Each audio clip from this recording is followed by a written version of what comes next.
Assalamualaikum warahmatullahi wabarakatuh. Alhamdulillahirabbil alamin wa bihi nasta'in wa ala umuri dunya waddin. Asyhadu an la ilaha illallah al-malikul haqqul mubin wa asyhadu anna Muhammadan abduhu wa rasuluh syadiqul wa'dil amin. Allahumma shalli wa sallim ala Muhammad wa ala alihi wa ashabihi ajmain, amma ba'd. Kaum muslimin wal muslimat rahimakumullah, mengawali kajian kita pada saat ini, marilah kita bersama-sama menjadikan rasa syukur kehadirat Allah Subhanahu wa taala biqauli alhamdulillahirabbil alamin. Shalawat dan salam mudah-mudahan tetap terlimpah tercurah dari Rasulullah Muhammad sallallahu alaihi wasallam. Kaum muslimin wal muslimat rahimakumullah, pada kesempatan ini saya hanya ingin menyampaikan tambahan bahan perenungan. Jadi insya Allah sudah banyak bahan-bahan perenungan yang ada pada diri kita. Saat ini saya ingin nambahi bahan perenungan itu. Tentu karena ini bentuknya adalah tambahan bahan perenungan, tentu ini butuh kita renungkan. Kalau tidak kita renungkan ya tidak ada fungsinya. Tapi insya Allah kalau kita renungkan, kita kerso untuk merenungkan, nanti insya Allah ada manfaatnya bagi kita sekalian. Bapak Ibu kaum muslimin wal muslimat rahimakumullah. Rasulullah itu di beberapa hadis mengaitkan dunia dan akhirat itu dengan beberapa upaya pengkaitan begitu. Yang pertama misalnya, ini nanti sebenarnya masih banyak yang ada di dalam Al-Quran dan dalam Sunnah kaitannya dengan penggandengan antara dunia dan akhirat itu. Yang pertama misalnya Rasulullah itu pernah menyampaikan ad-dunya balaghun ilal akhirah.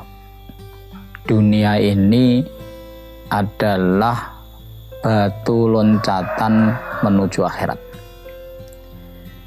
Jadi Rasulullah menyampaikan bahwa dunia ini batu loncatan ke akhirat. Artinya orang yang di dunia ini nanti pasti di akhirat. Orang yang di akhirat itu pasti orang yang pernah hidup di dunia ini. Sehingga ketika kita ini saat ini masih hidup di dunia, entah kapan waktunya kita ini pasti akan hidup di akhirat. Jadi monggo direnungkan ini. Kemudian yang kedua, Rasulullah juga menyampaikan ad-dunya mazra'atul akhirah. Dunia itu adalah ladang tempat menanam yang nanti manennya itu di akhirat. Jadi yang kedua ini Rasulullah mengingatkan kepada kita hidup di dunia ini sebetulnya sedang bercocok tanam, sedang menanam sesuatu. Apapun yang kita tanam dalam kehidupan dunia ini nanti, maka nanti buahnya itu akan kita dapatkan ketika kita nanti sudah di akhirat. Jadi di akhirat nanti itu tergantung tanaman kita, yang kita tanam apa. Kalau kita nanam padi nanti tumbuhnya padi, kemudian panennya juga padi. Kalau kita nanam jagung nanti tumbuh jagung dan panennya juga jagung. Kalau kita ini menanam sesuatu yang baik, nanti panenannya itu juga baik. Kalau menanam sesuatu yang jelek, panenannya itu juga jelek. Jadi ini harus kita renungkan benar-benar. Apa yang sekarang ini kita lakukan itu sangat dan pasti terkait dengan keadaan kita nanti di akhirat. Jangan pernah kita ini berpikir kita melakukan sesuatu yang tidak benar, kemudian di dalam pikiran kita itu ada iming-iming tentang maghfirahnya Allah. Jadi misalnya kita saat ini berbuat ya sekemauan kita sendiri. Kalau misalnya kita jadi pedagang, kemudian kita ini biasa membohongi orang lain, kemudian kita jadi pejabat, kita ini sering mencari kesempatan untuk mengambil sesuatu yang bukan hak kita misalnya. Maka semuanya nanti kita panen di akhirat. Dan yang juga perlu untuk kita perhatikan, ini kalau kaitannya dengan ibadah, Rasulullah pernah mengingatkan kepada kita, apapun yang kita makan, apakah yang kita minum, apakah yang kita pakai, kalau itu nanti bersumber dari sesuatu yang tidak dibenarkan oleh agama, maka itu akan membuat ibadah kita ini tidak diterima oleh Allah. Ini Rasulullah pernah menyampaikan ketika ada informasi dari seorang sahabat bahwa ada seseorang yang sangat tekun beribadah, sangat tekun berzikir, sangat tekun dia itu memohon, rafa'ayataihi ilas sama, memohon kepada Allah Subhanahu wa taala. Tetapi ketika informasi itu sampai kepada Rasulullah SAW, Rasulullah mengatakan, mat'amuhu haramun, mashrabuhu haramun, malbasuhu haramun, wa ghudhiya bil harami, fa kaifa yustajabulah. Apa yang ia makan itu dari sumber yang tidak halal, yakni sesuatu yang haram. Apa yang dia minum itu dari sesuatu yang haram, yang ia pakai itu juga sesuatu yang haram. Ini kalau kita lanjutkan, rumahnya itu dibangun dari harta yang haram, kendaraannya itu dibeli dari sesuatu yang haram, jabatannya itu dia peroleh dengan cara yang haram, waktu kecil dia disuapi dengan sesuatu yang haram, fa kaifa yustajabulah.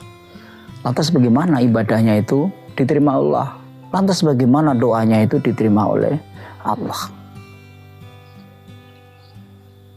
Doa kita, ibadah kita ini diterima atau tidak oleh Allah, sesungguhnya kita ini tidak tahu, Pak. Tapi nanti kita pasti tahu ketika kita ini sudah kembali kepada Allah. Jadi saat ini kita ini tidak bisa mendeteksi, apakah mendeteksi diri kita sendiri atau mendeteksi orang lain, apakah ibadah kita ini diterima oleh Allah atau tidak. Kadang orang ini nun sewu, orang yang penuh dengan kemaksiatan itu di dunia hidupnya terlihat sangat enak. Orang yang taat pada Allah kadang-kadang dalam kehidupan dunia terlihat tidak enak hidupnya.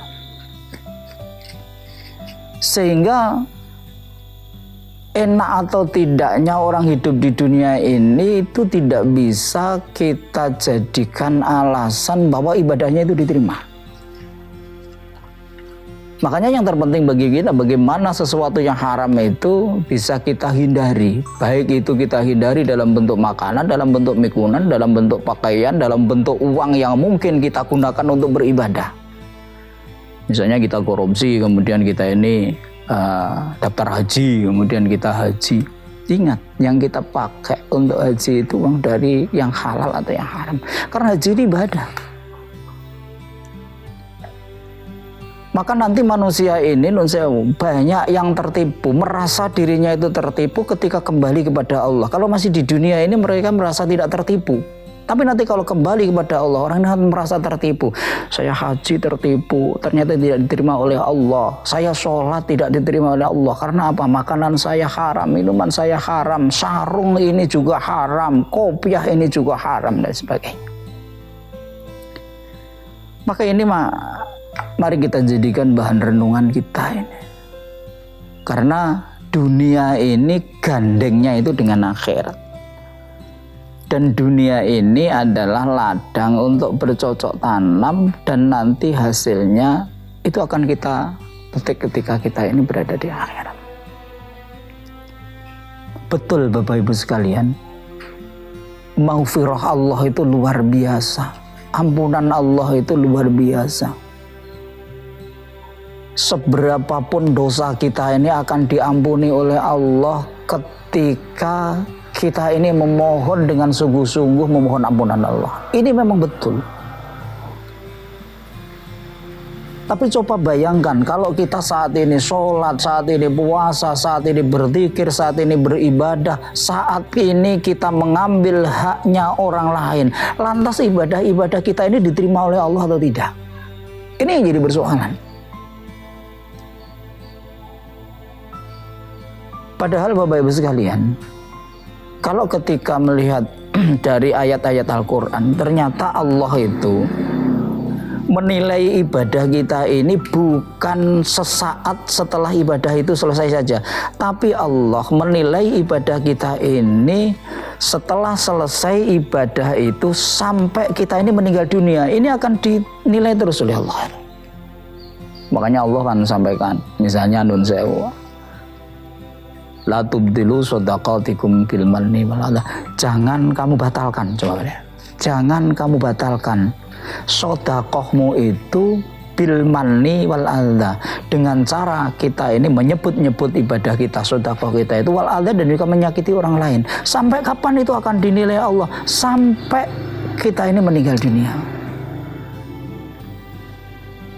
Bagaimana sholat kita ini? Kapan dinilai Allah? Ya ketika kita menjalankan sholat sampai kita nanti meninggal dunia. Itu terus akan dinilai oleh Allah. Makanya Allah sampaikan, inna sholata tanha anil fahsya'i wal munkar. Sesungguhnya sholat itu mencegah perbuatan keji dan mungkar. Lah kalau kita ini sholat tapi keji dan mungkar tetap kita lakukan sampai akhir hayat kita, maka ini kan terkait dengan penilaian Allah terhadap sholat kita ini. Haji juga begitu. Makanya ketika Nabi ini ditanya oleh para sahabat, ketika Nabi menjelaskan wal hajjul mabrur laisa lahu jazaa'un illal jannah. Haji yang mabrur itu tidak ada balasannya kecuali surga. Ketika itu para sahabat bertanya, wa qalu ya Rasulullah, mal mabrur ya Rasulullah. Para sahabat bertanya, ya Rasul, yang dimaksud mabrur itu apa? Kemudian Nabi menjawab, afsus salam wa it'amut ta'am.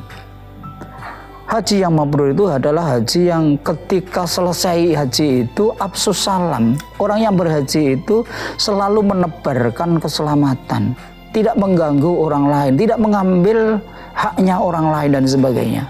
Wa it'amut ta'am, dan senantiasa dia itu, it'amut ta'am itu kalau secara bahasa artinya kan memberi makan. Tetapi yang dimaksud ini adalah memberikan sesuatu yang dibutuhkan, kan begitu. Jadi kalau memang sudah tidak ada orang yang membutuhkan bantuan makan, tetapi tentu tidak ada orang dalam kehidupan ini yang tidak membutuhkan bantuan kita ini. Mungkin dibantu karena dia sakit, mungkin dibantu karena kesulitan biaya pendidikan dan sebagainya. Jadi bukan sekedar kita ini memberi makanan, jadi jangan diterjemahkan letterlock seperti itu. It'amut ta'am itu artinya ya kita memberikan sesuatu yang dibutuhkan oleh orang lain. Nah, sampai kapan itu dinilai Allah? Sampai kita ini meninggal dunia. Jadi kita ini setelah haji tetap akan dilihat oleh Allah bagaimana absus salamnya, bagaimana it'amut ta'amnya. Artinya apa? Penilaian ibadah kita ini bukan saja dinilai setelah ibadah itu selesai saja, tetapi akan terus dinilai oleh Allah sampai kita nanti dipanggil menghadap Allah Subhanahu wa taala. Ini yang harus kita renungkan, sehingga tidak ada ibadah itu yang tidak ada hubungannya dengan kehidupan sosial kita. Jadi sekali lagi, tidak ada ibadah itu yang tidak ada hubungannya dengan kehidupan sosial kita. Dan itu memang satu paket yang oleh Allah disebut dengan istilah hablum minallah wa hablum minan nas. Hubungan kita dengan Allah dan hubungan kita terhadap sesama manusia ini satu paket. Kalau kita ini beribadah baik kepada Allah, tentu harus baik kepada sesama manusia. Kaum muslimin wal muslimat rahimakumullah. Kemudian kaitannya dengan dunia dan akhirat ini Nabi juga pernah menyampaikan di dalam salah satu hadisnya, yang hadis ini sebetulnya awalnya terkait dengan kalau asbabul wurudnya terkait dengan Ibnu Umar ya. Jadi Ibnu Umar itu meriwayatkan suatu ketika beliau ini berdekatan dengan Rasulullah, kemudian Rasulullah ini memegang baunya Ibnu Umar. Menurut Ibnu Umar, kemudian Rasulullah itu disampaikan kepada Ibnu Umar, kun bid dunya ka'annaka gharibun aw abiru sabilin. Jadi bentuknya ini mufrad ya, walaupun mufrad tapi ini al-ibratu bi umumil lafzi la bi khususis sababi. Jadi pelajaran yang kita ambil itu bukan karena kekhususan sebab itu, tetapi karena keumuman lafadznya. Kun fid dunya ka'annaka gharibun aw abiru sabil. Hei Ibnu Umar, jadilah kamu di dunia ini seperti orang asing atau orang yang sedang menyeberangi jalan. Jangan pernah kamu itu berpikir hidup di dunia ini adalah hidup yang memang ini tujuanmu, yang memang ini rumahmu, tetapi berpikirlah bahwa ini adalah tempat yang asing bagi kamu, dan kamu suatu ketika pasti akan kembali ke tempat asalmu.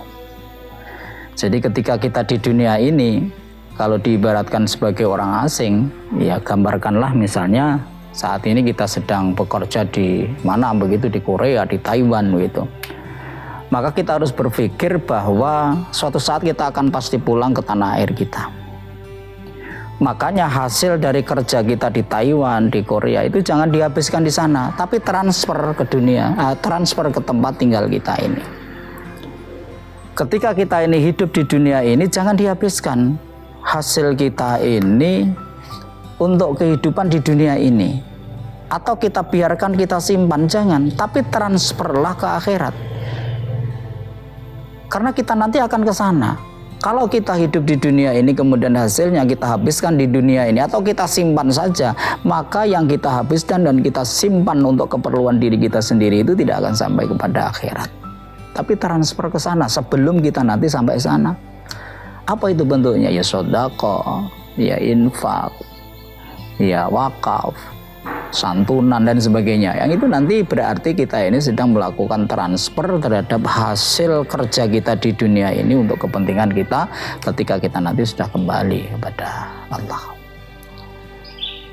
3 hal yang disampaikan oleh Nabi ini mari kita jadikan bahan perenungan kita, karena kita nanti kalau tidak merenungkan ini, apalagi kalau sampai nanti kita ini tiba-tiba dipanggil oleh Allah, maka kita akan sangat menyesal, Pak. Seperti yang digambarkan oleh Al-Quran, orang yang sudah sadar dirinya meninggal dunia, maka dia pasti akan meminta kepada Allah, qala rabbirji'un la'alli a'malu sholihan fima taraktu. Kalla, Allah dawuh begitu. Orang yang sudah sadar dirinya meninggal dunia pasti meminta kepada Allah, Rabbirji'un, ya Allah kembalikan saya ke dunia, la'alli a'malu sholihan fima taraktu. Kalla, saya akan melakukan hal-hal yang dulu belum aku lakukan di dalam kehidupan dunia. Tapi Allah jawab, kalla, itu sudah tidak mungkin karena waktunya sudah habis. Karena kehidupan kita di dunia ini dibatasi oleh waktu. Allah sudah menentukan kapan kita ini terlahir dan kapan kita ini meninggal dunia. Kaum muslimin wal muslimat rahimakumullah, marilah kita renungkan apa yang disampaikan oleh Nabi ini. Saya juga begitu, panjenengan juga begitu, karena kita nanti semuanya akan bertanggung jawab sendiri-sendiri terhadap amal kita masing-masing. Ada kekurangan, mohon maaf yang sebesar-besarnya. Nasrum minallah wa fadlun qarib, basyiril minin. Assalamualaikum warahmatullahi wabarakatuh.